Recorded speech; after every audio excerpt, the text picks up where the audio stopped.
To my granddaughter Rachel, I leave $1. Laughter erupted around the table, sharp and cruel. Rachel's cheeks burned as the attorney continued reading, listing millions in assets now belonging to her cousins. With trembling fingers, she accepted the single coin from the lawyer, a commemorative dollar with her grandfather's initials engraved on the edge. "That's it?" she whispered. The attorney, Graham Pierce, met her eyes with an inscrutable expression. "For now," he murmured. Rachel Bennett had always been the family disappointment, college dropout, divorced waitress, and now the recipient of a $1 inheritance while her relatives divided millions. But neither Rachel nor her smug family could possibly imagine how that single dollar would transform her life and the custody battle for her children within just 48 hours. The diner's fluorescent lights cast harsh shadows across Rachel's face as she refilled coffee cups with mechanical precision. 3 days had passed since the humiliating will reading, but the memory still stung fresh. The dollar coin sat in her apron pocket, a persistent reminder of her grandfather's final dismissal. "Order up, Rachel." The short-order cook's voice jolted her back to the present. She balanced 3 plates along her arm with practiced ease, navigating between crowded tables. The breakfast rush at Magnolia Diner meant tips, and tips meant a fighting chance at her upcoming custody hearing. "Need a refill, hon?" she asked, an elderly couple in booth 6. The man nodded kindly. "Working hard today." "Every day," Rachel replied. The words caught in her throat. Soren and Elowen were spending the weekend with their father, Drew. The court-mandated visitation schedule gave her only 2 weekends a month with them, a painful arrangement that might soon become even more restrictive. Her phone vibrated in her pocket. Graham Pierce, her grandfather's attorney. Rachel frowned. What could he possibly want? She'd already received her inheritance, all $1 of it. "I need to take this," she told her manager. In the alley behind the diner, Rachel answered the call. "Mr. Pierce, if this is about signing more paperwork, I can stop by your office after my shift ends at—" "Miss Bennett," he interrupted, "your inheritance is incomplete." "What do you mean?" "I got my dollar." Everyone had a good laugh. "That coin is more than it appears. I need to show you something tomorrow. I'm busy tomorrow. I have a custody hearing." "What time?" 9 a.m. "I'll pick you up at noon then." "This can't wait another day." Before she could protest, he hung up. Rachel stared at her phone, bewildered. Another dollar? A $10 bill this time? Whatever game her grandfather was playing from beyond the grave, she didn't have time for it.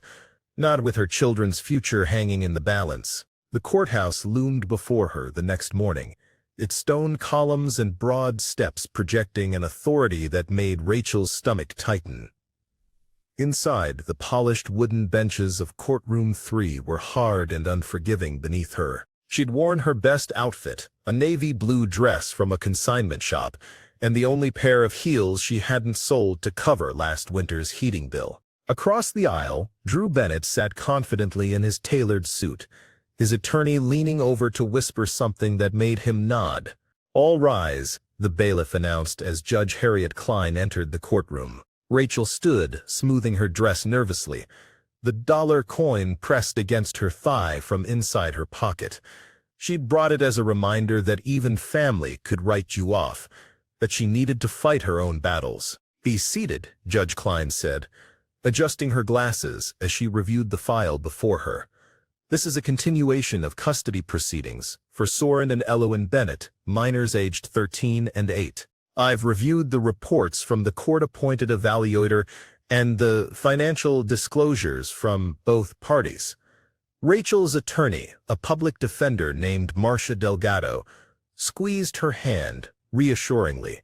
But Rachel had seen the evaluator's report. It emphasized stability, financial security, and a consistent environment, all areas where Drew's 6-figure income gave him a devastating advantage over her minimum wage position.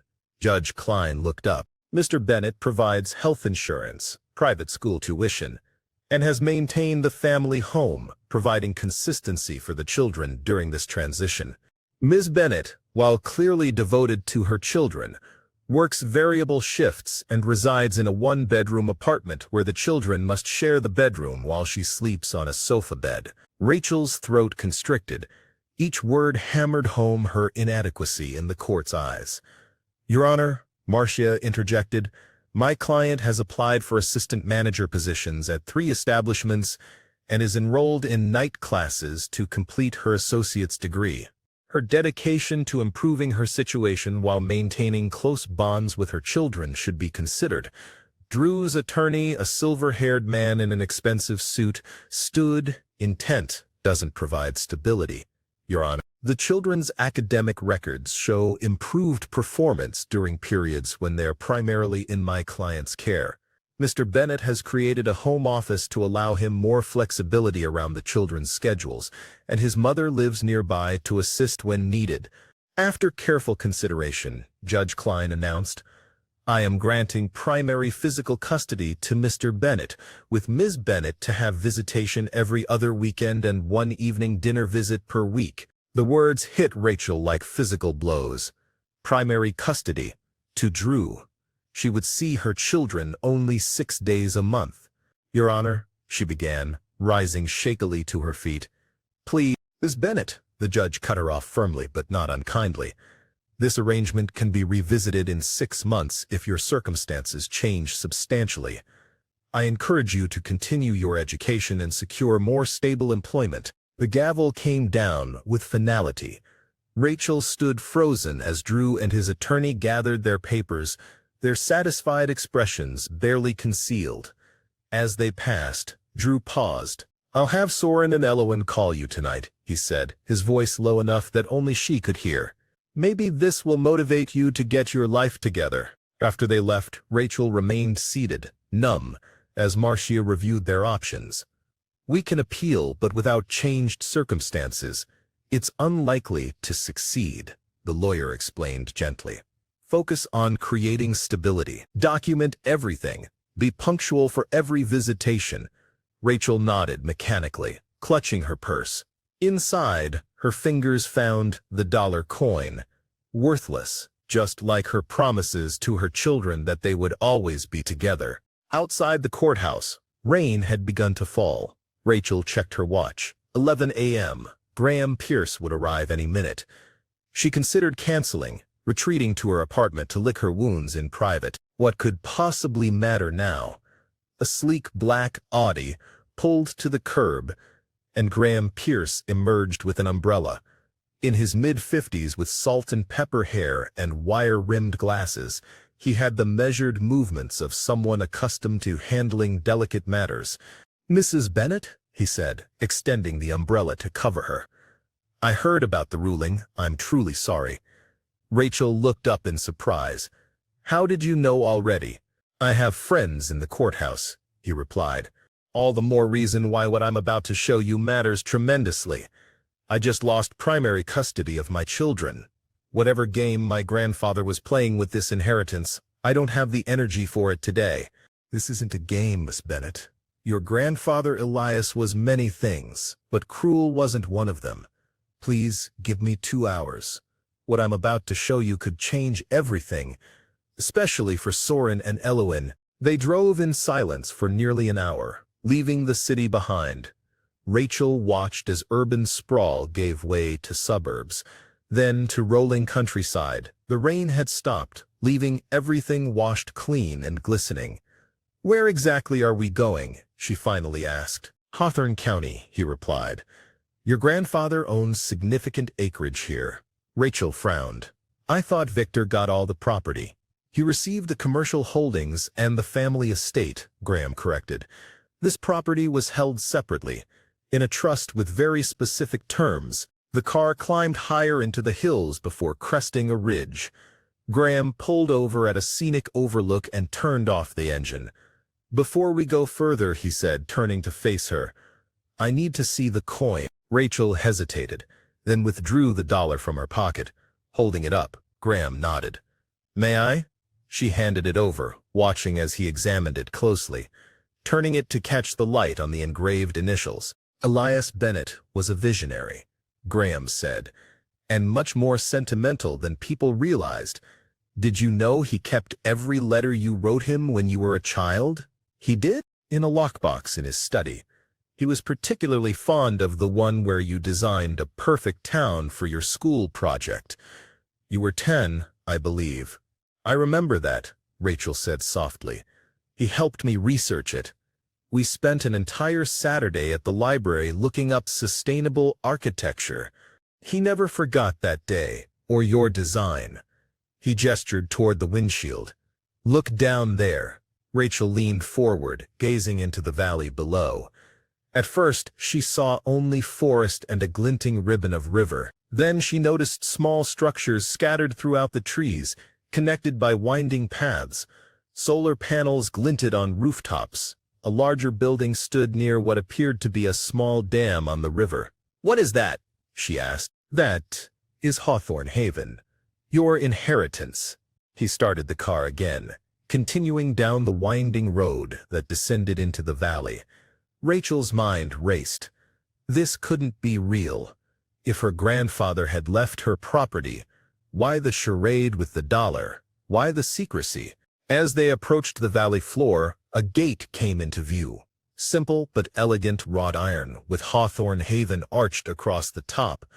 Graham stopped, rolled down his window, and pressed the coin into a circular indentation beside a keypad. The gate swung open silently. "The coin is the key," Graham explained. "Quite literally. I don't understand." "You will." The road opened onto a circular clearing with a fountain at its center. Around the perimeter stood what appeared to be a community center and several smaller buildings.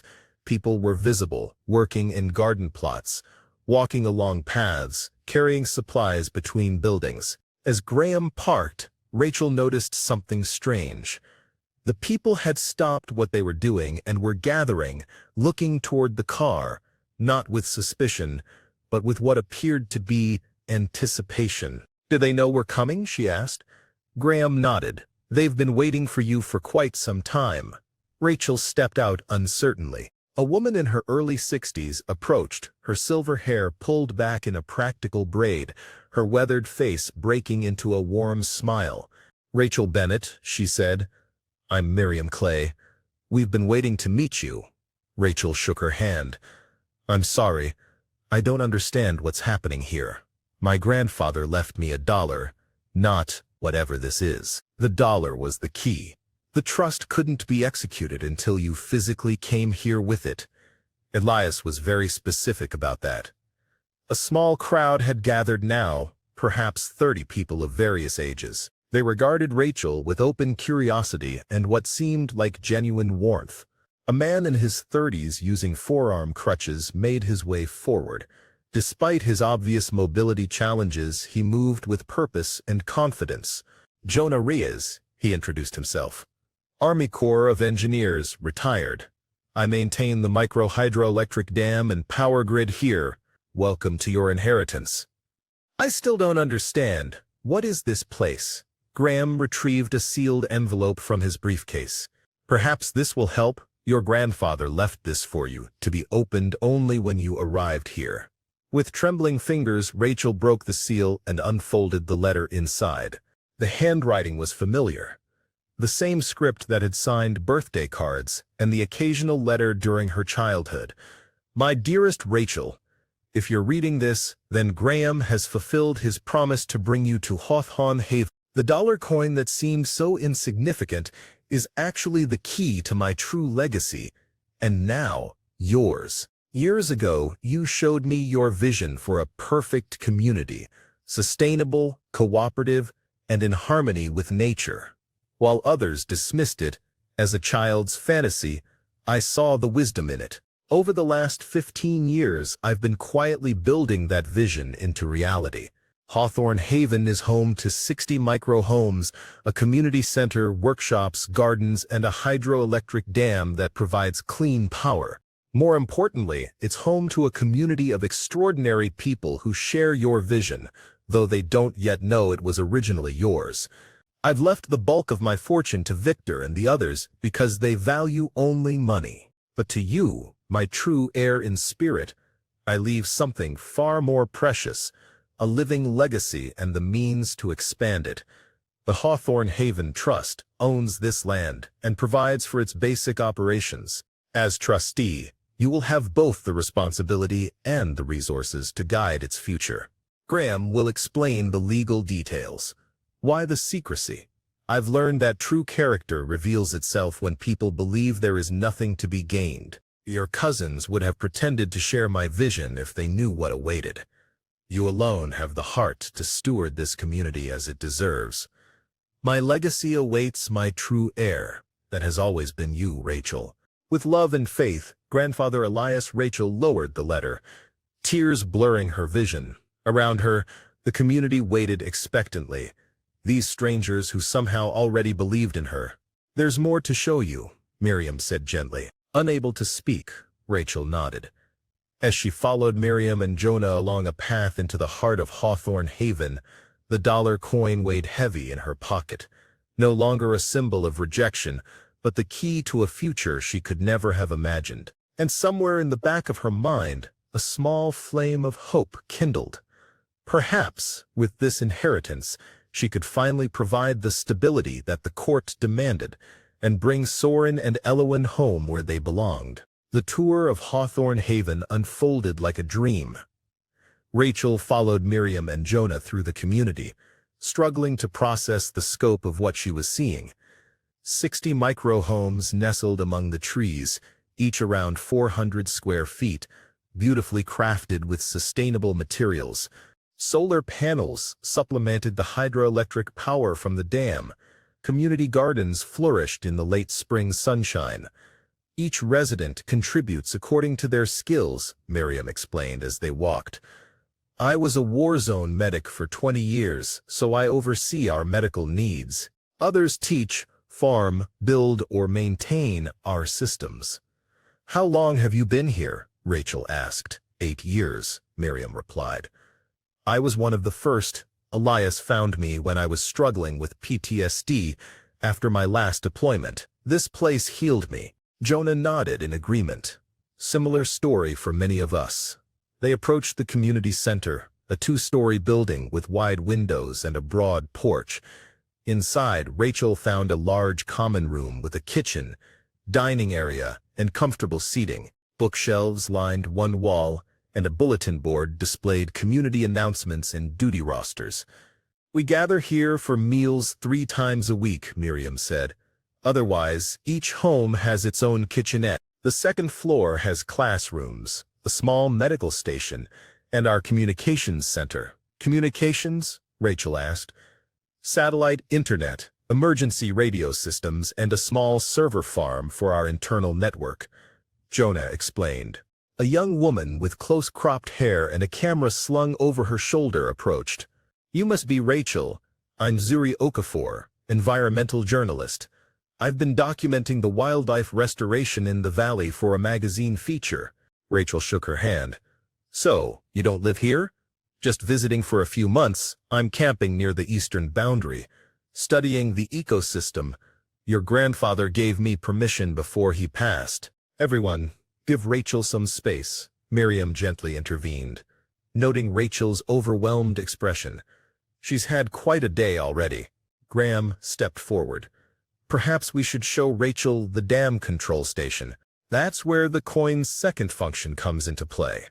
They left the community center and followed a path to the river where a small dam created a reservoir upstream. The control station was a modest building of concrete and steel, humming with the sound of turbines.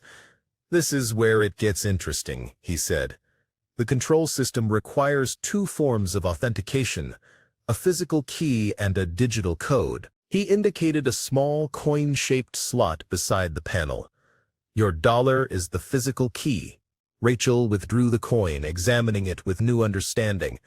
And the code? That's the brilliant part. Only Elias knew it, and he never shared it with anyone. Not even me. He said his heir would know. How would I possibly know a code he never told me? He insisted you would, he said. It was something only the 2 of you shared. Rachel hesitated, then carefully inserted the coin into the slot. The panel illuminated, revealing a keypad and a prompt, "Enter passcode." She stared at it, mind racing. What code could her grandfather have expected her to know? Birthdays? Anniversaries? Special occasions?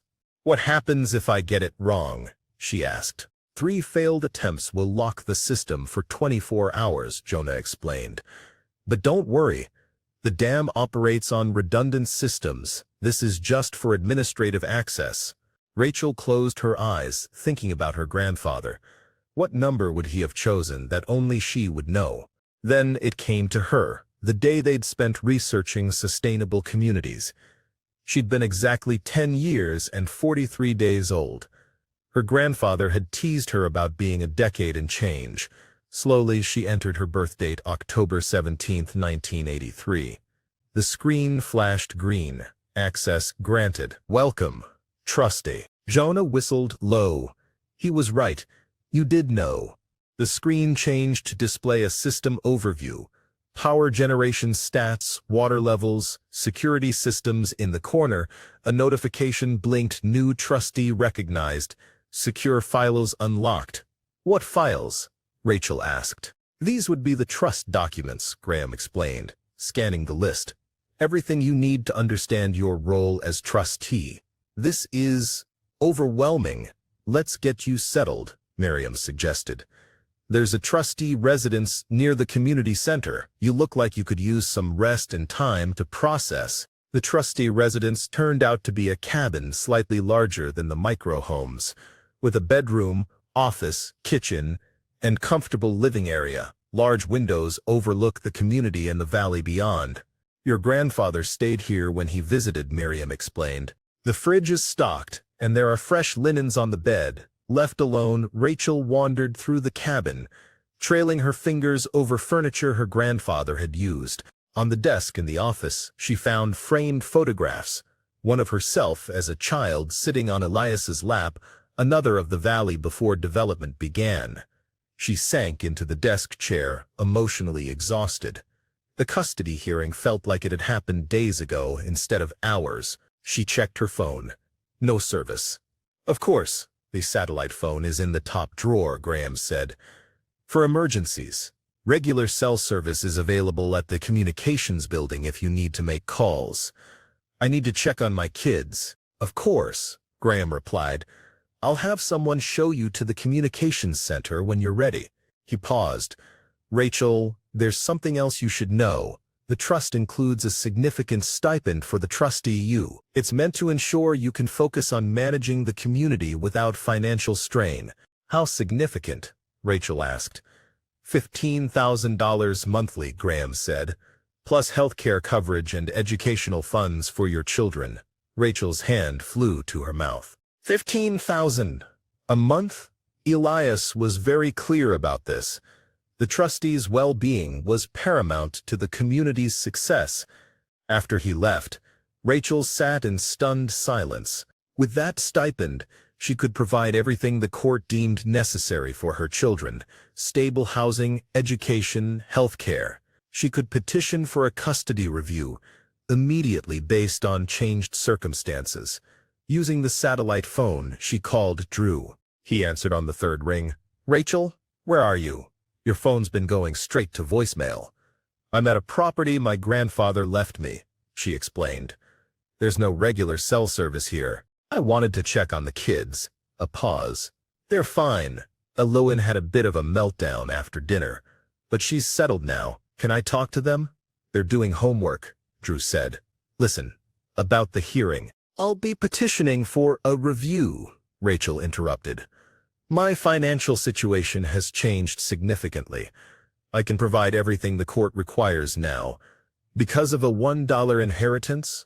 My Meyer mentioned that theatrical stunt at the will reading. "There was more to it," Rachel said. "I have to go, but please tell Soren and Eloan I love them and I'll see them this weekend." She hung up before he could respond, her hands shaking. Drew had always been dismissive of her capabilities, even during their marriage. Now she had the means to prove him wrong. The next morning, Rachel woke to sunlight streaming through windows she'd forgotten to close. For a moment, she didn't remember where she was. Then it all came rushing back. Hawthorne, Haven. The inheritance. The trust. After a quick shower, she found Miriam waiting on the porch, with coffee and fresh-baked bread. "Hope you don't mind," Miriam said.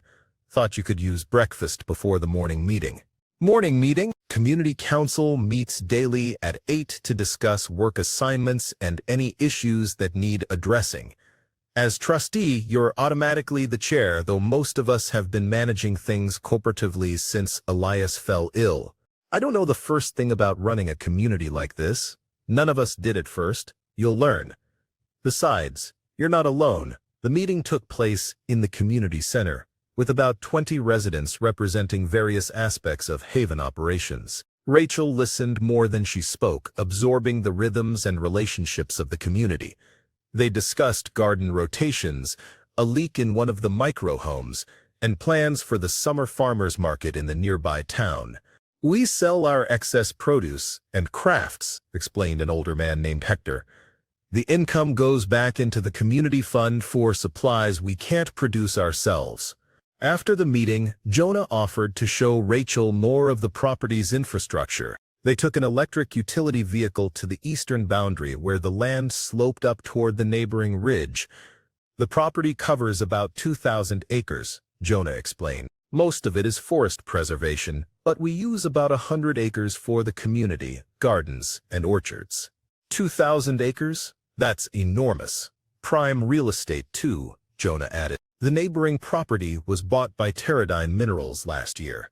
They've been sniffing around our boundaries ever since. Pteridine?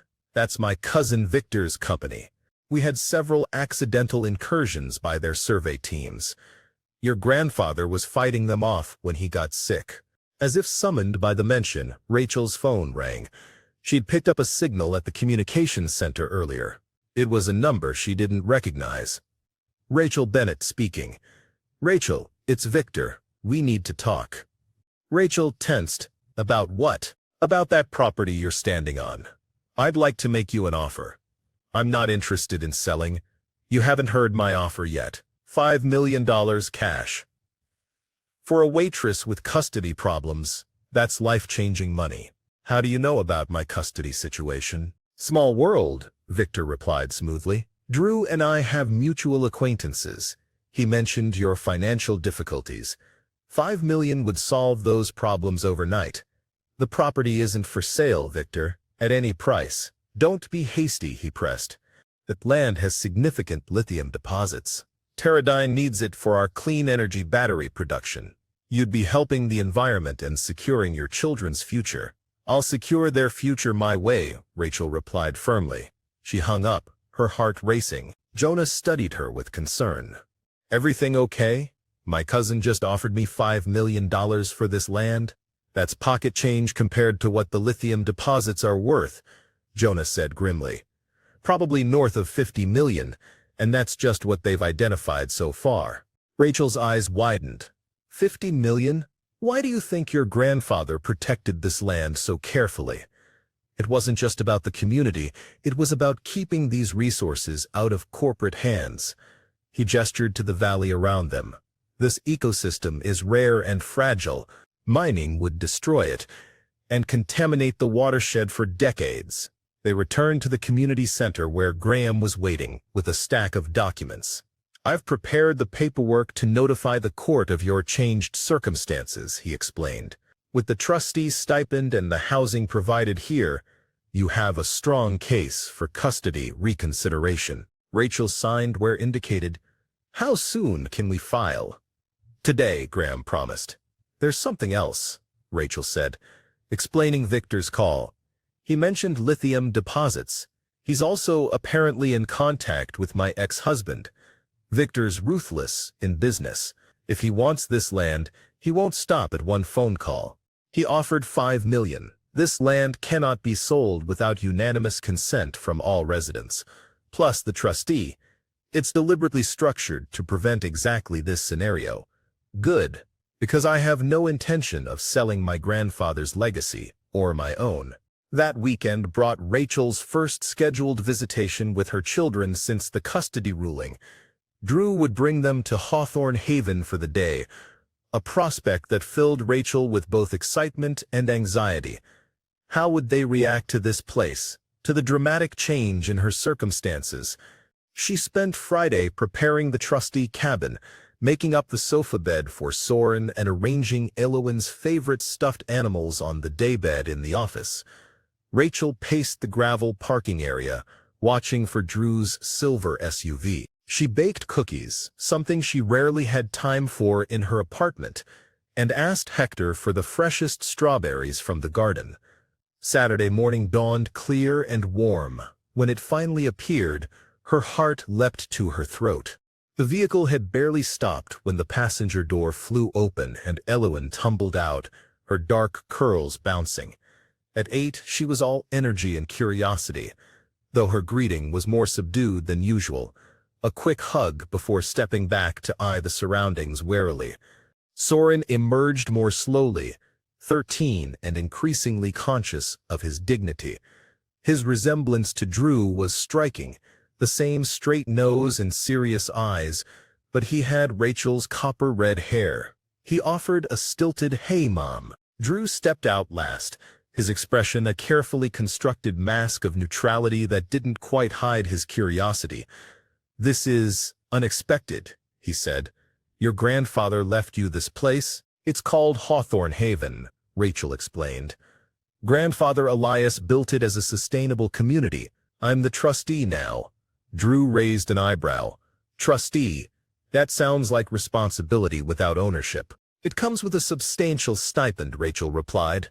"I've already filed for a custody review based on my changed circumstances. I'll pick them up at 7. After he drove away, Rachel turned to her children with forced brightness. "Want the grand tour? There's a treehouse library you might like, Elowen. And Soren, wait until you see the solar array and dam system." Elowen perked up slightly at the mention of a treehouse, but Soren shrugged non-committally. "Dad says this is just some hippie commune. Are there even flush toilets?" "Yes, there are flush toilets. And high-speed internet, hot showers, and everything else you're used to, just in a more sustainable package."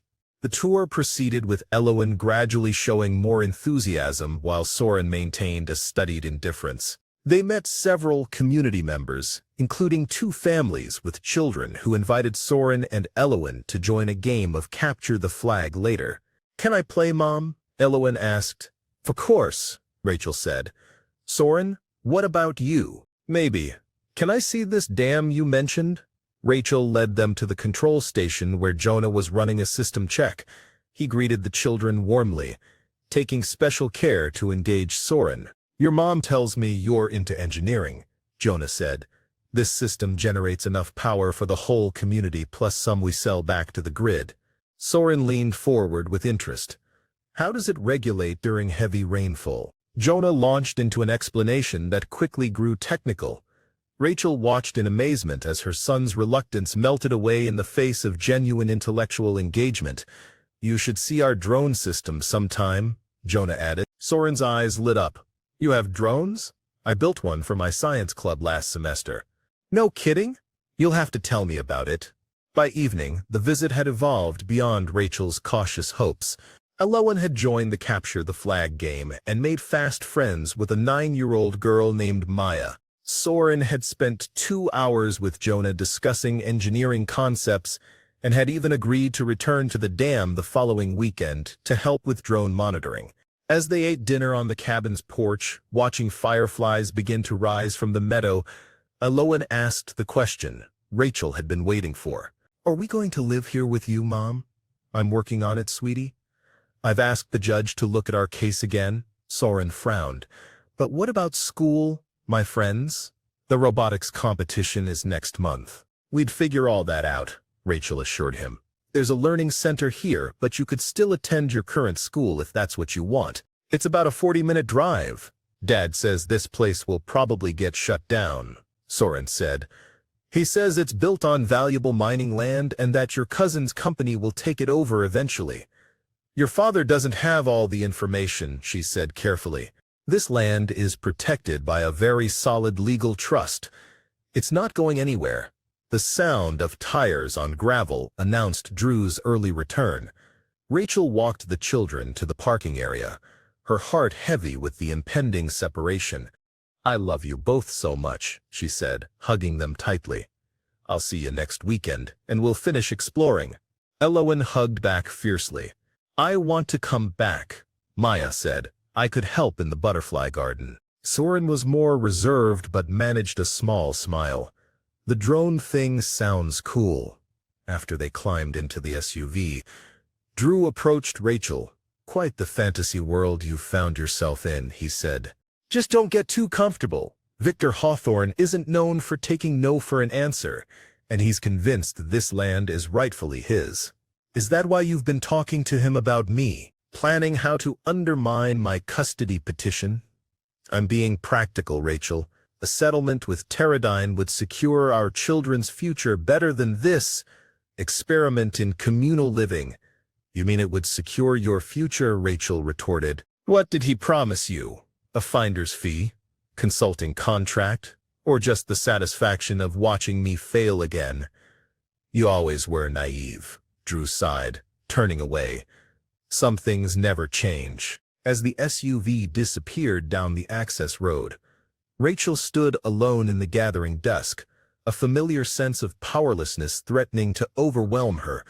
But something had changed. She was no longer the woman who had stood broken outside that courtroom. She had resources now, and responsibility not just to her children, but to this entire community. For 2 weeks, life at Hawthorne Haven fell into a rhythm that felt increasingly natural to Rachel. Mornings began with community council meetings, followed by work with Graham on legal matters and learning the operational details of the trust. Afternoons often found her helping in the gardens or spending time with residents, absorbing their stories and skills. The custody petition had been filed, with a preliminary hearing scheduled for the following month. Rachel spoke with Soren and Elowen nightly via the satellite connection at the communications center, their conversations growing warmer as the children's excitement about Hawthorne Haven overcame the initial resistance Drew had fostered. Tonight, Rachel sat at the desk in the trustee cabin, reviewing the trust's financial statements with growing astonishment. Beyond the physical property and the trustee's stipend, the trust held substantial investments, enough to ensure Hawthorne Haven's operations for decades. Her grandfather had created something truly sustainable, in every sense of the word. A knock at the door interrupted her thoughts. Zuri stood on the porch, camera in hand, expression troubled. "Sorry to bother you so late," she said, "but I found something concerning during my boundaries survey today." She connected her camera to Rachel's laptop, pulling up images of men in Pterodyne uniform examining the dam's spillway structure. The photos were clearly taken with a telephoto lens from a hidden position. They were measuring and taking water samples, Zuri explained. Rachel studied the images. "When was this?" "This afternoon, around 3. I was photographing kingfishers when I spotted them." "Did they see you?" "I'm pretty good at staying hidden when I need to. Comes with the territory as a wildlife photographer." Rachel immediately called Jonah, who arrived within minutes, his face grim as he viewed the photos. "This isn't good," he said. "That's the emergency release system. They have no legitimate reason be documenting that." "Could they sabotage it?" Rachel asked.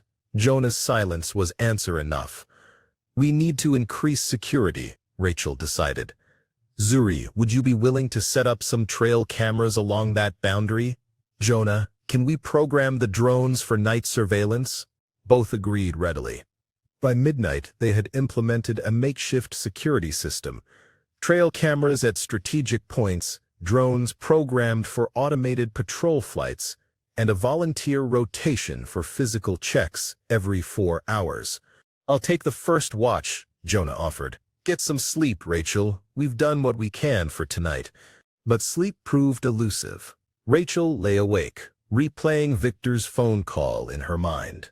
$5 million had seemed like an astronomical sum 2 weeks ago. Now, understanding the true value of the land and the community it supported, she recognized it for what it was, an insultingly low offer designed to capitalize on her presumed desperation.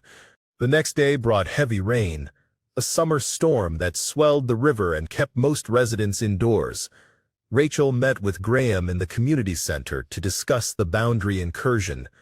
"We should file a trespassing complaint," Graham advised. "Will that deter them?" Rachel asked skeptically. "Probably not," Graham admitted. "But it creates legal leverage.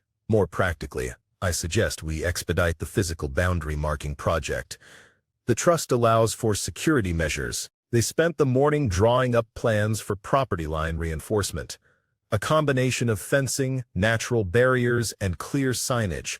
By afternoon, the rain had intensified, drumming on the metal roof of the community center where residents had gathered for an impromptu movie screening for the children and board games for the adults. Rachel was halfway through a game of chess with Miriam when her phone rang. "Jonah, you need to come to the dam control station," he said, his voice tight with urgency. The rain had turned the paths to mud, but Rachel ran anyway, arriving breathless and soaked at the control building. Inside, Jonah hunched over monitors displaying water level readings that pulsed an angry red. "The levels are rising too fast," he explained. "The automatic spillway should have opened, but it's not responding." "Could it be a mechanical failure?" Rachel asked. "Possibly, but unlikely. We did a full system check last week." Jonah pulled up another screen, showing a camera feed of the spillway itself. Through the sheeting rain, they could see the gates remained closed despite the rising water. "What happens if they don't open?" "Eventually, the dam overtops," Jonah said grimly. "At best, we lose power generation. At worst, structural damage, flooding downstream where most of the homes are located." "Can they open it manually?" "Yes, but someone has to physically go to the spillway control mechanism. In this weather, that's dangerous." "How long do we have? At this rate?" "Maybe 2 hours before Rickett'll." "What do you need?" Jonah grabbed a waterproof tablet and a set of tools. "Someone to assist on site while I try to override the system remotely." "I'm going with you," she interrupted. "This is my responsibility too." They took the utility vehicle as far as they could, then continued on foot through the driving rain to the spillway structure, a concrete edifice jutting from the dam face with a metal access door. Inside, the mechanical room housed the manual override controls. Jonah examined the system. "The control arm is physically blocked. This was deliberate." Rachel helped him remove the obstruction, her hands numb with cold and fear. Outside, the rain continued to pound, and the roar of water through the dam's turbines had taken on a higher, more dangerous pitch. With the bar removed, Jonah attempted to activate the manual release, but the mechanism groaned and stuck. "Corrosion," he muttered. "Can it be fixed?" "Not quickly enough." Jonah thought for a moment. "There's another way. The emergency floodgates on the west side. They're purely mechanical, no electronics to hack, no complex mechanisms to sabotage." Back into the storm they went, slogging through mud that sucked at their boots, making their way to the western edge of the dam where a secondary spillway waited, a simple system of gates operated by a large wheel valve. It took both of them straining against the valve to start it turning. Inch by inch, the gates opened, and a powerful jet of water burst through, alleviating pressure on the main structure. They continued turning until the valve would move no further. "Will it be enough?" Rachel gasped. Jonah checked the tablet, which showed the reservoir levels beginning to stabilize. "It should hold until the storm passes. Then we can assess the damage and properly repair the main spillway." As they made their way back to the control station, a new alarm sounded from Jonah's tablet. He stopped, staring at the screen in horror. "The west embankment is showing signs of erosion," he reported. That release created more pressure than the bank can handle.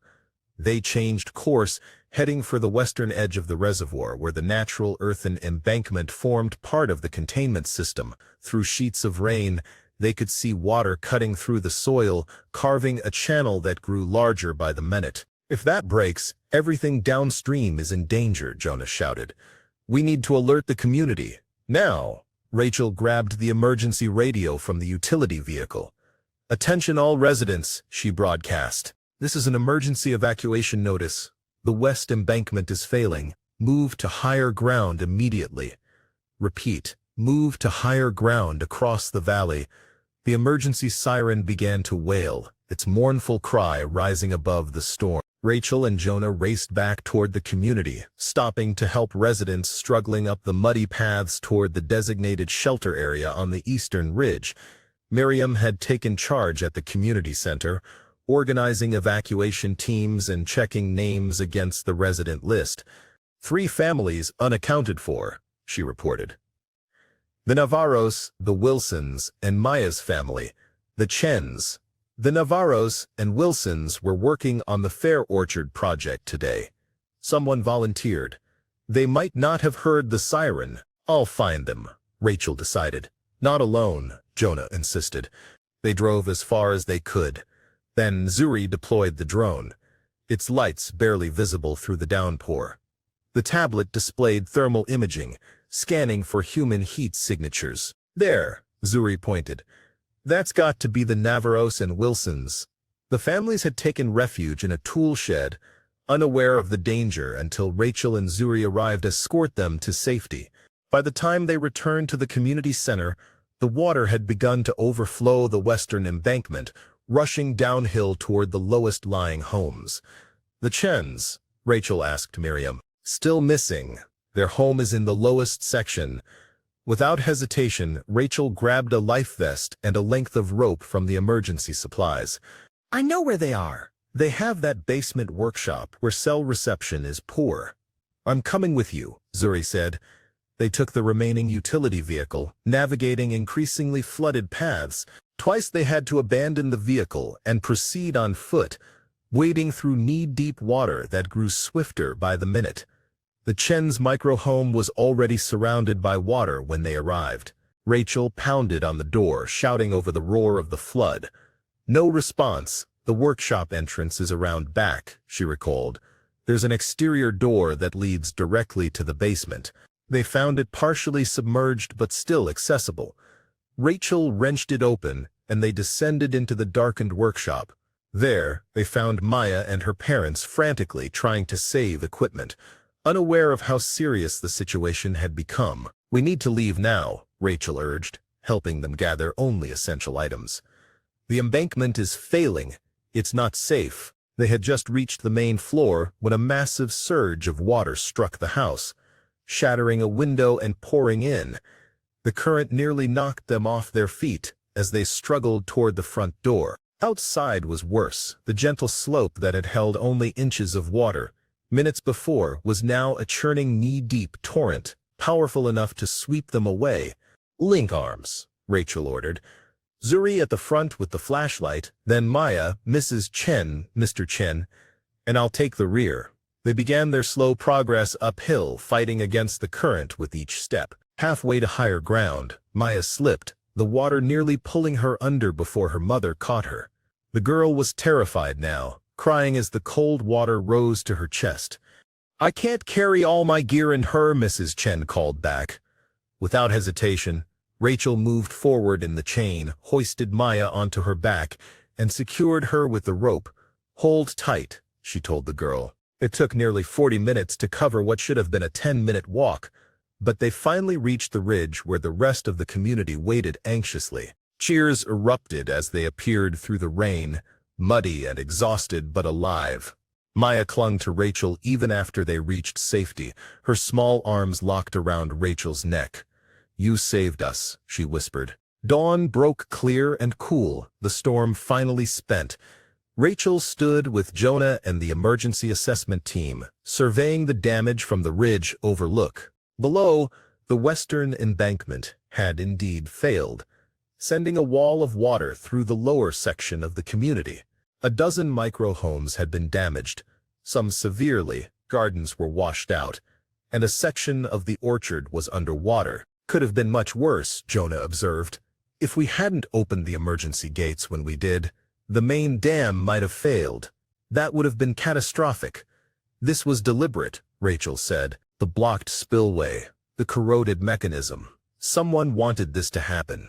I've got proof, Zuri said. When I realized the drone was operational despite the storm, I sent it to monitor the boundary. Look what it captured. She showed them night vision footage of 2 vehicles with Teradyne logos leaving Hawthorne Haven property via a maintenance road that ran along the western boundary, time-stamped just before the spillway failure was discovered. "And I've got more," she continued. "These are from 2 days ago, Teradyne contractors examining the spillway mechanism."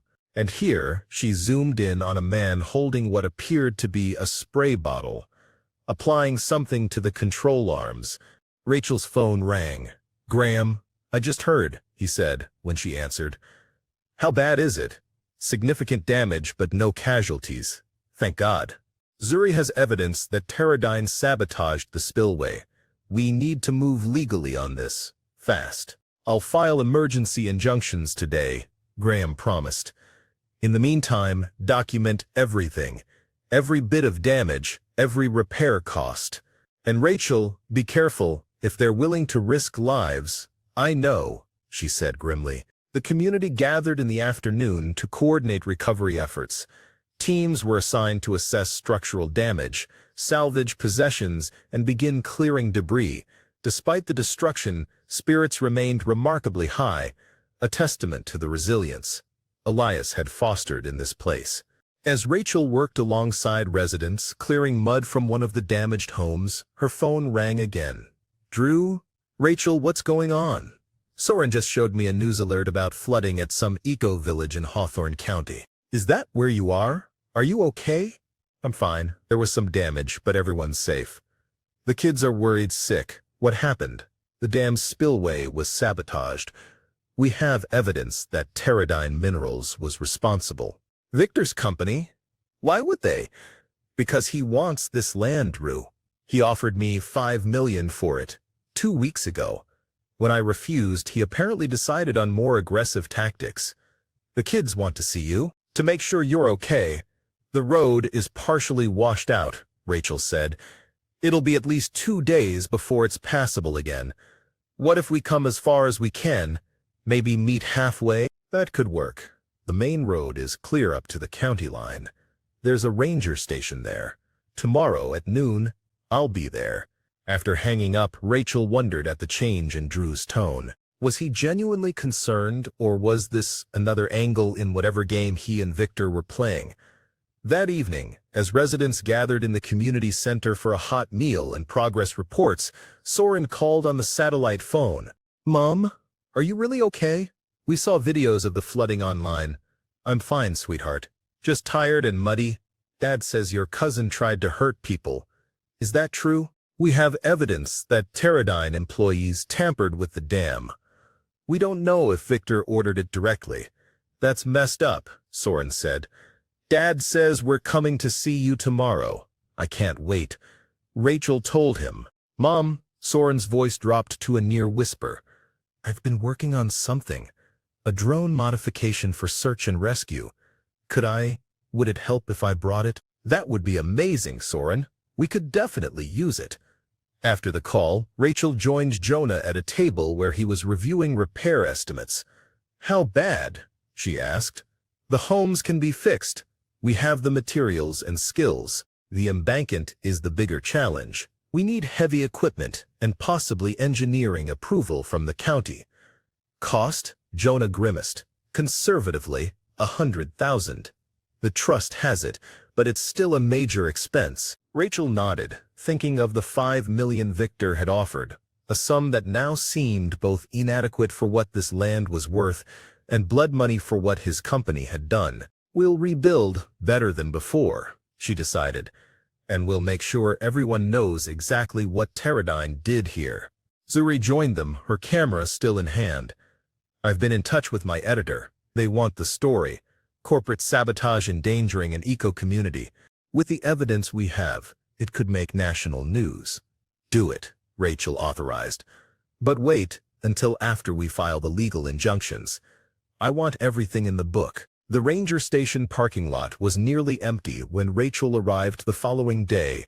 She'd borrowed Miriam's truck, one of the few vehicles undamaged by the flooding. After a sleepless night and a morning of coordinating repair teams, she was exhausted but buoyed by the prospect of seeing her children. Drew's silver SUV pulled in minutes later. Before he had fully stopped, Elowen was tumbling out the door and racing toward Rachel, her face a mixture of worry and relief. "Mom," she cried, "we saw the flood on Dad's computer. Were you scared? Did your house get washed away?" Rachel held her daughter tightly. "The trusty cabin is on higher ground, so it's fine. And yes, I was scared, but everyone worked together to stay safe." Soren approached more slowly, a large backpack slung over his shoulder. "The news said the dam was damaged on purpose. Is that true?" "We have evidence suggesting that, yes," Rachel confirmed. Drew stood back, watching the reunion with an unreadable expression. The news reports mentioned Pterodyne specifically. "Victor called me this morning, absolutely livid about the accusations." "We have video footage and photographs," Rachel said flatly. "Pterodyne contractors on our property, tampering with the spillway mechanism. The evidence is being submitted to the EPA and local authorities today." "Look, I know Victor can be aggressive in business, but endangering lives? That's criminal." "Yes, it is," Rachel agreed. Elowen tugged at her hand. "Can we still visit?" "Dad said the road is broken. But if your dad is willing, you could come with me now. The ranger station has a boat that can take us across the lake, and from there it's just a short hike to the community." "Please, Dad," Elowen pleaded. Drew hesitated. "I have meetings this afternoon." "I brought my drone," Soren said suddenly. "All right, when should I pick them up?" "The road should be passable by tomorrow afternoon," Rachel said. "So I can have them back here by 4. "Rachel, for what it's worth, I'm glad you're safe, and I may have misjudged what your grandfather left you." It wasn't quite an apology, but it was the closest Drew had come to acknowledging a mistake in years. Rachel simply nodded, unwilling to spoil the moment. The boat trip across the lake was brief, but beautiful, the water reflecting the clear blue sky. Elowen trailed her fingers in the cool water, asking dozens of questions about the flood and the community's response. Soren sat quietly, taking in the scenery with new eyes, his drone equipment clutched protectively in his lap. "I'm thinking of bringing my STEM club here sometime," he said. "If that's okay. The renewable energy systems are way more advanced than anything we've studied." "I think that would be wonderful," Rachel replied. The community was a hive of activity when they arrived. Teams cleared debris, assessed structural damage, and began repairs on the less affected homes. The children were immediately drawn into the effort, Elowen joining Maya and other children collecting scattered belongings, while Soren worked with Jonah to set up his drone for aerial surveying. Rachel found herself leading a team reinforcing the temporary dam along the breached embankment. The work was physically demanding, but there was something deeply satisfying about the communal effort, dozens of people working in harmony toward a common goal, without hierarchy or hesitation. By mid-afternoon, Soren's drone had mapped the entire damaged area, providing crucial data for the engineering team. "This is incredible," Jonah told him, examining the data on a tablet. "With this mapping, we can prioritize the most vulnerable areas for immediate reinforcement." "I could program it to run regular monitoring sweeps," Soren offered eagerly. "Set up a baseline and then identify any changes automatically." "That would be extremely helpful," Jonah agreed. Rachel watched from a distance, her heart full. This was her son, brilliant, capable, and now engaged in something meaningful. His usual adolescent reserve had melted away in the face of genuine purpose and respect from the adults around him. Elowen, meanwhile, had appointed herself assistant to Miriam, helping distribute water and snacks to the workers. As dusk approached, the community gathered for a shared meal in the partially repaired community center. The children sat together at a table, Soren and Elowen now fully integrated into the group, sharing stories and plans for the next day's efforts. "They seem happy," Miriam observed. "Your son has quite a mind on him." "He does," Rachel agreed.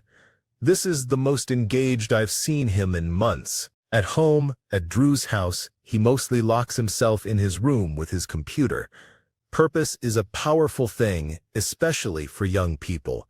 They need to feel useful, to know their contributions matter. After dinner, Jonah approached with news. The turbine room inspection is complete. There's something you should see. Rachel followed him to the dam structure, where engineers had been assessing damage to the power generation system. We found something unexpected during the inspection, Jonah explained, leading her to a section of floor near the main control panel. Water pressure shifted some equipment, revealing this. He pointed to what appeared to be a metal plate set into the concrete floor, nearly invisible until recently. A circular indentation was clearly visible in its center, the exact size of Rachel's dollar coin. Another lock, Rachel murmured. Seems your grandfather had more secrets, Jonah agreed. Rachel carefully placed the coin in the indentation. A soft click, and the plate shifted, revealing a recessed handle. Together, they lifted the heavy cover, exposing a small chamber beneath the floor. Inside sat a strong box of brushed steel, weatherproof and secured with another coin-shaped lock. They brought the box to the surface, where Rachel once again used the dollar to open it. Inside, they found 3 sealed document packets, each labeled in Elias's handwriting. Mineral rights and deed, 1931, financial legacy. Corporate malfeasance, Teradyne. With trembling fingers, Rachel opened the first packet. It contained a yellowed deed dated 1931, granting all mineral and subsurface rights to Elias's grandfather, rights that had passed through the family to Elias himself, and now to Rachel as trustee. This predates modern mining claims, Jonah realized. It supersedes any prospecting permits Teradyne might have obtained. They have no legal right to the lithium deposits, regardless of surface access. The second packet contained a USB drive and a handwritten letter. Rachel read it aloud. My dear Rachel, if you're reading this, you've discovered what I hope will be the financial foundation for Hawthorne Haven's future. The enclosed drive contains access credentials to a cryptocurrency wallet established in 2013. At that time, I invested a modest sum in what was then an experimental technology. That investment has grown substantially. As of my last accounting, the wallet contains the equivalent of $42 million, royalties from my green patents and shrewd investments, converted to ensure they remain beyond corporate reach. Use these funds wisely to protect and expand our vision. With love and faith in you, Grandfather Elias. Rachel stared at the letter in disbelief. $42 million? Your grandfather was always ahead of his time, Jonah said. The third packet proved the most damning, detailed documentation of Teradyne's environmental violations spanning 2 decades, soil samples, water testing results, internal memos obtained through whistleblowers, and photographic evidence of illegal toxic waste dumping on properties adjacent to the Hawthorne family holdings. This is why Victor wants this land so badly, Rachel realized. Not just for the lithium, but to cover up what they've done. If mining operations began here, they could claim any contamination was pre-existing or an unfortunate side effect of necessary resource extraction. With this evidence, the EPA could shut them down entirely, Jonah said. Fines alone would run into the millions, not to mention potential criminal charges. We need to secure these documents immediately and get the financial information to Graham. With these resources, we can rebuild Hawthorne Haven better than before and fight Teradyne on equal footing. Later that evening, after the children had fallen asleep in the trustee cabin, Rachel sat on the porch with Graham, who had arrived with EPA officials to document the sabotage evidence. The cryptocurrency verification will take a few days, Graham explained. What does this mean for the custody situation? Rachel asked. It changes everything, Graham assured her. Financial stability was the court's primary concern. With the trustee stipend already established and now this additional security, plus stable housing and a supportive community, you have an extremely strong case for primary custody. Rachel glanced through the window at her sleeping children. Soren had insisted on staying to help with additional drone surveys, while Eloan had been adopted as an honorary member of Maya's family. They fit here, in a way they never had in her small apartment. Victor won't give up easily, she warned. The mineral rights alone are worth fighting for, never mind what the environmental violations could cost Teradyne. No, he won't, Graham agreed. But neither will we. The next week passed in a blur of activity.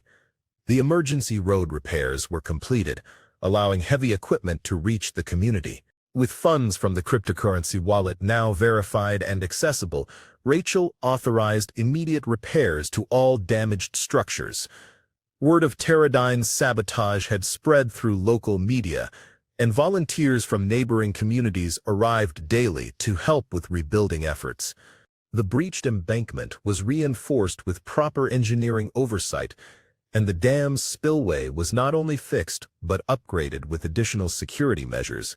Zuri's photographs and drone footage had been published in a major environmental magazine, bringing national attention to both the attack and the innovative community that had weathered it.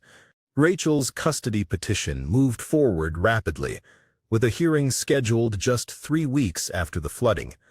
Drew, surprisingly, had become less combative in their communications, allowing the children to spend additional days at Hawthorne Haven to help with the recovery effort. Whether this represented a genuine change of heart or strategic positioning ahead of the custody hearing remained to be seen. Soren and Elowen thrived in the community environment. Soren's drone program had been officially integrated into Hawthorne Haven's monitoring systems, and he spent hours working with Jonah and the engineering team. Elowen had appointed herself assistant gardener, helping Hector plant new seedlings to replace those lost in the flood, giving each plant a name and a whispered encouragement. On a warm Saturday morning, as Rachel supervised the planting of new orchard rows, Victor arrived unannounced. His black Tesla crawled along the newly repaired main road, looking alien among the practical trucks and utility vehicles. Rachel watched warily as he emerged, dressed in a business-casual outfit that still managed to look out of place among the work clothes of the community. "Quite the operation you've got going," he remarked, approaching Rachel. "What do you want, Victor?" Rachel asked. "Your company is facing multiple investigations and lawsuits because of the sabotage. You're not welcome here. That's precisely why I've come to discuss a settlement, one that would benefit all parties." "I'm listening." Teradyne is prepared to offer $20 million for Hawthorne Haven, plus an additional $5 million in direct compensation to residents affected by the unfortunate flooding incident. "Unfortunate incident," Rachel repeated incredulous. "Your contractors deliberately sabotaged the dam, endangering dozens of lives. That's not an incident, it's a crime. Allegations that would be difficult and expensive to prove in court. Meanwhile, my offer would provide immediate compensation and allow residents to relocate to more conventional housing." "The offer is rejected," Rachel said. "This land isn't for sale at any price.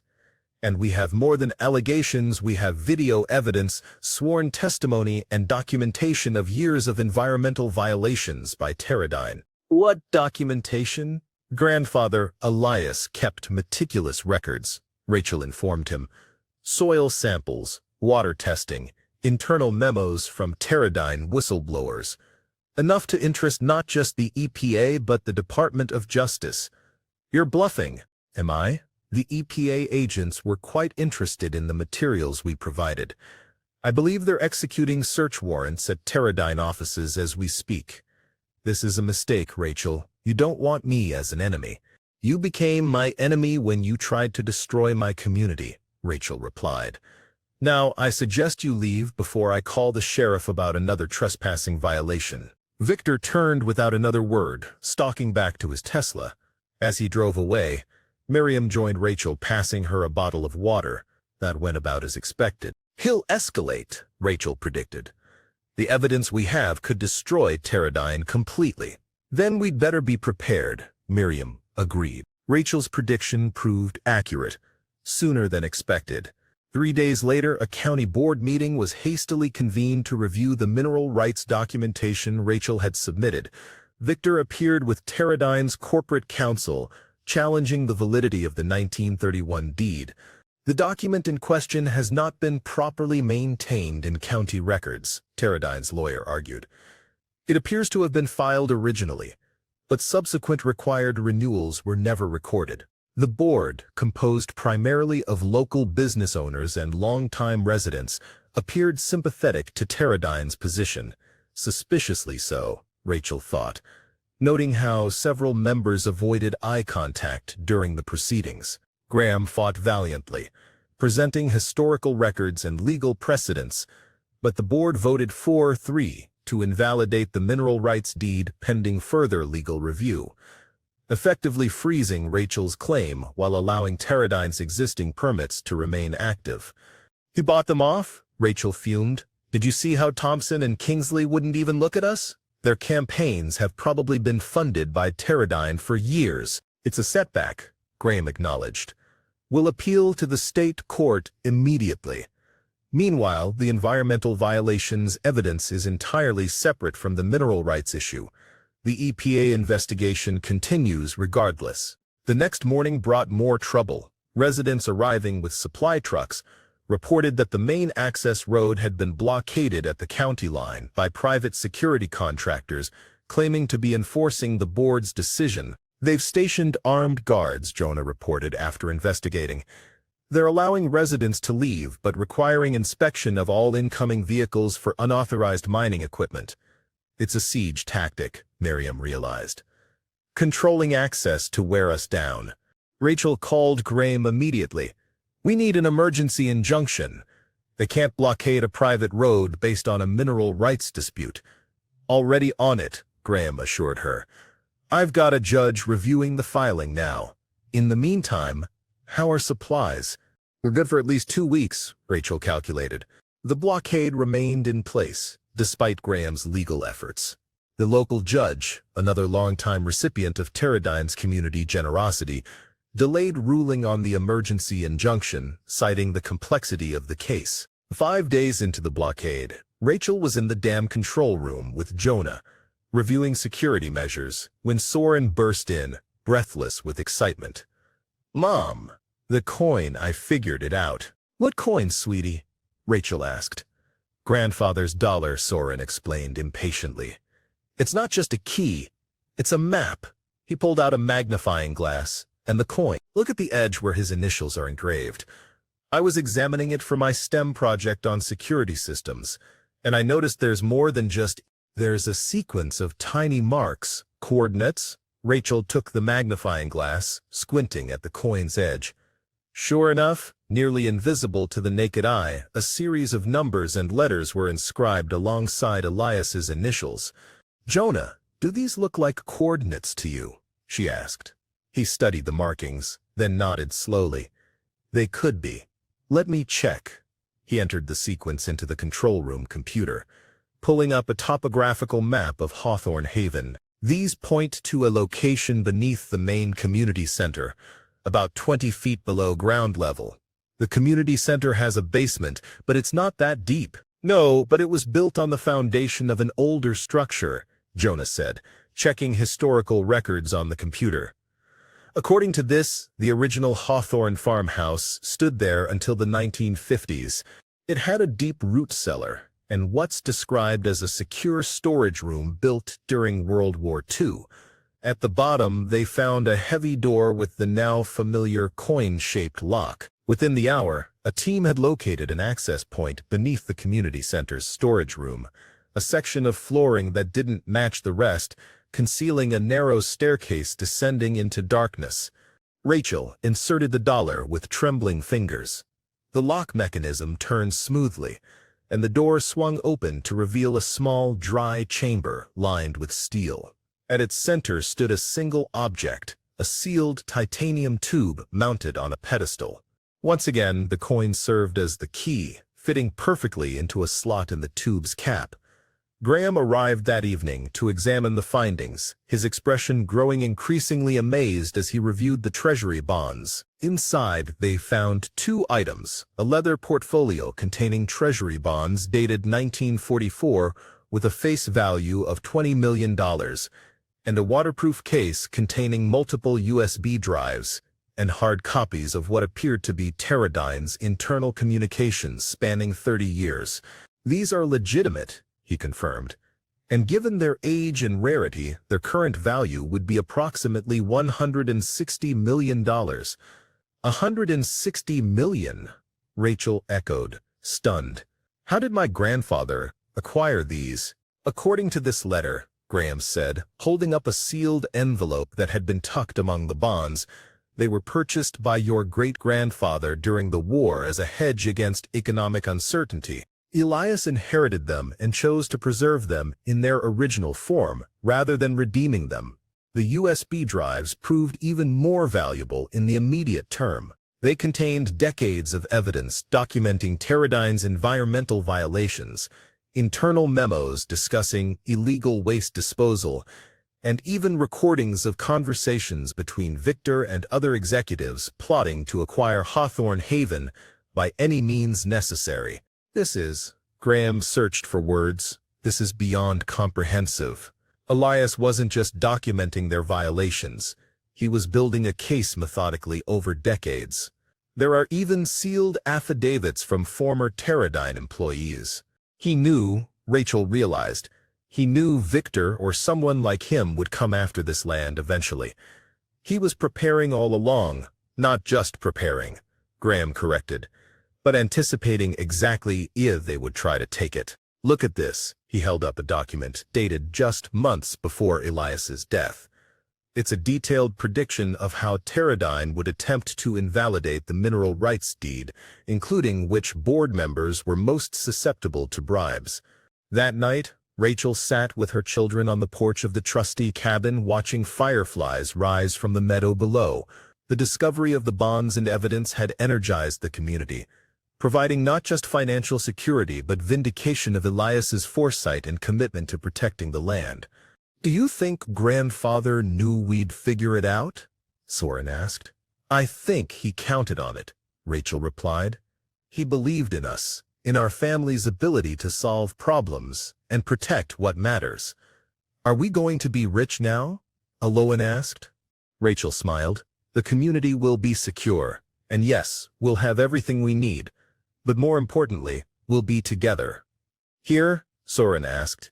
"If that's what you want," she said. "The custody hearing is next week. With everything that's happened, the trustee position, the financial security, I believe the judge will rule in our favor." "I want to stay," Aloan said. "Maya says I can have the bedroom next to hers if we move to a bigger house." Soren was more thoughtful. "I'd miss some of my friends from school, but I could still see them, and the STEM opportunities here are kind of amazing. Jonah said I could apprentice with the engineering team next summer. Whatever the judge decides, know that I will always fight for you, both of you, no matter what." As her children drifted to sleep later that night, Rachel stood at the window, gazing out at the community that had become her home in just a few short weeks.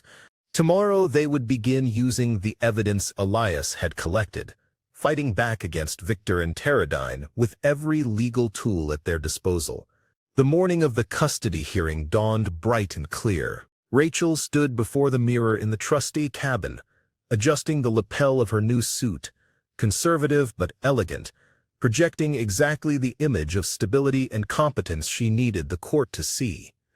Behind her, Soren and Aloan sat on the sofa, unusually subdued. Despite Rachel's assurances, they understood the gravity of the day's proceedings. Their lives would be shaped by a stranger's decision, regardless of their own blossoming attachment to Hawthorne Haven. "You both look so grown up," Rachel said. Aloan, in a blue dress that matched her eyes, fidgeted with the ribbon in her hair. "What if the judge says no? What if we have to stay with Dad most of the time?" Rachel knelt before her daughter. "Then we'll make the most of every moment we have together.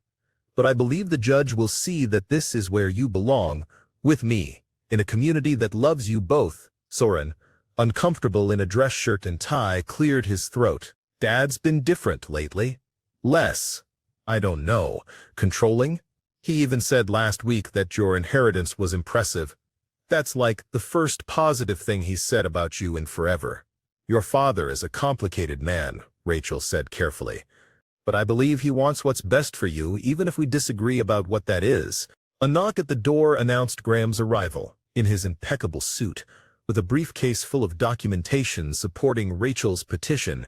He projected confidence that helped settle her nerves. "Ready?" he asked. "As I'll ever be," Rachel replied.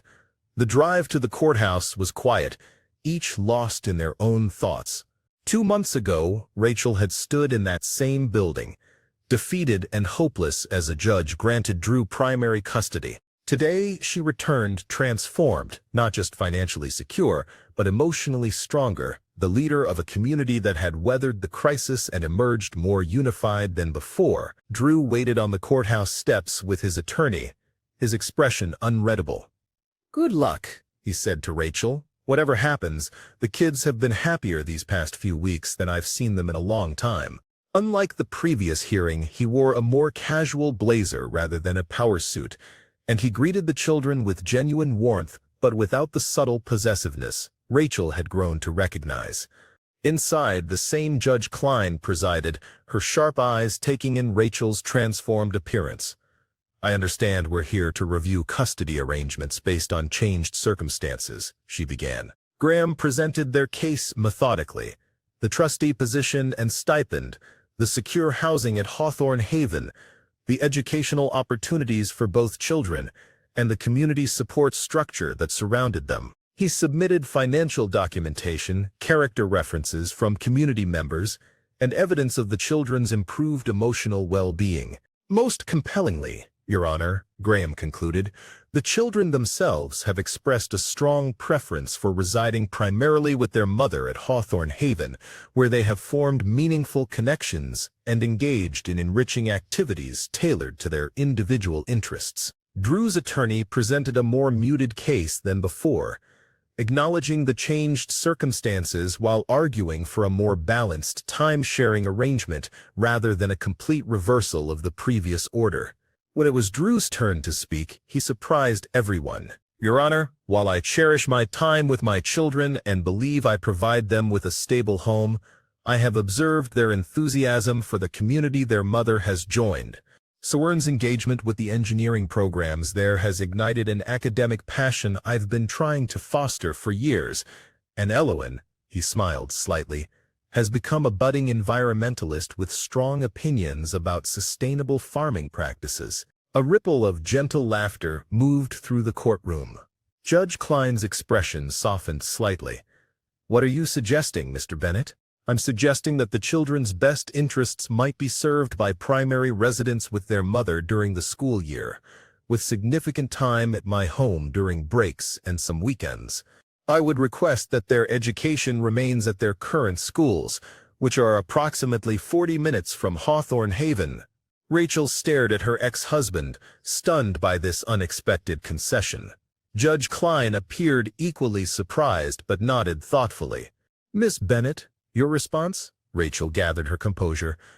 "I would be amenable to that arrangement, Your Honor. The children's educational continuity is important, and I'm prepared to handle the commute to ensure they remain at their current schools." After brief deliberation, Judge Klein returned with her decision. "Based on the evidence presented and the admirable cooperation between the parents, I am modifying the custody order as follows. Ms. Bennett shall have primary physical custody during the school year. Mr. Bennett shall have the children every other weekend and 1 evening per week for dinner, plus 3 weeks during summer break and alternating major holidays.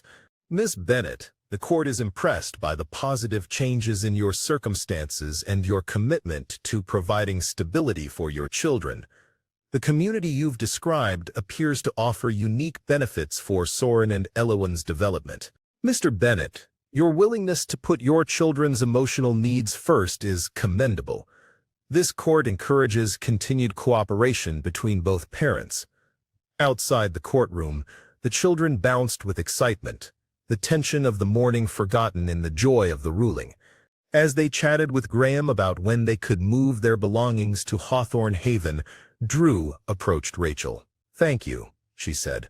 Drew shrugged, hands in his pockets. "I've been doing some thinking these past few weeks, watching the kids light up when they talk about that place. It reminded me what matters. What changed? Rachel asked. Victor approached me. You know, after the will reading, suggested I might receive a consultant's fee if I helped convince you to sell. He looked away, embarrassed. I considered it, briefly. But then I saw the news about the sabotage, the flooding. People could have died, including me, including you, Drew acknowledged. Whatever our differences, you're still their mother. And, he hesitated, you're doing something extraordinary with that place. Something I didn't think you had in you. The kids can still have their rooms at your house, she offered. For weekends and holidays, we'll make this work. As they parted ways, Rachel with the children and Graham, Drew called after her. Rachel, for what it's worth, I think your grandfather knew exactly what he was doing when he left you that $1. 2 weeks after the custody hearing, Hawthorne Haven hummed with activity as final preparations were made for the rebirth ceremony. The rebuilt dam now powered expanded capacity for the community, and the hillside once devastated by flooding had been transformed with a row of flood-resistant straw bale homes, christened Elias Row. The blockade had been lifted following federal intervention. Victor and 3 other Teradyne executives faced multiple criminal charges for environmental violations, fraud, and criminal conspiracy related to the dam's sabotage. The company's stock had plummeted, and its operations were under strict regulatory oversight. In the community center, now expanded to include a dedicated learning space and media room, Rachel reviewed final details with Miriam and Jonah. The ceremony would celebrate not just recovery from the flood, but the establishment of the Haven Trust, a new entity created from the Treasury bond funds to support a network of sustainable communities modeled after Hawthorne Haven. The first satellite community breaks ground next month, Jonah reported. A former industrial site in Appalachia, reclaimed and repurposed. It will primarily serve families of coal miners affected by mine closures. And the educational trust? Miriam smiled. Fully funded. Scholarships for 50 students annually, plus apprenticeship programs in sustainable technologies. Soren is quite interested in being among the first mentor apprentices next summer. Soren and Elowen had settled into their new life with remarkable ease.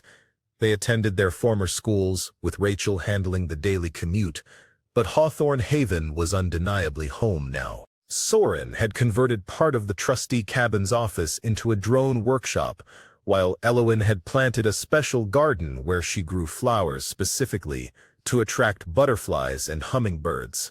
Mom, Elowen's voice rang out as she burst into the community center. Everyone's arriving, and Jonah's team got the fountain working again.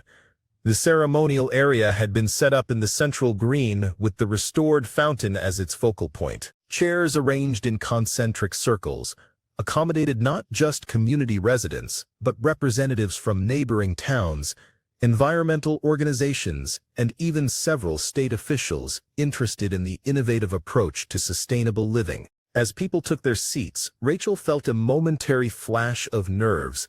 Public speaking had never been her forte, and today's address would be live-streamed as part of a documentary Zuri was producing about Hawthorne Haven's journey. Soren appeared at her side. "You'll do great, Mom," he said. "Just tell the story like you tell it to us." The ceremony began with a brief history of Hawthorne Haven, presented by Miriam, followed by a moment of silence for those communities still recovering from environmental damage caused by corporate negligence. Then it was Rachel's turn.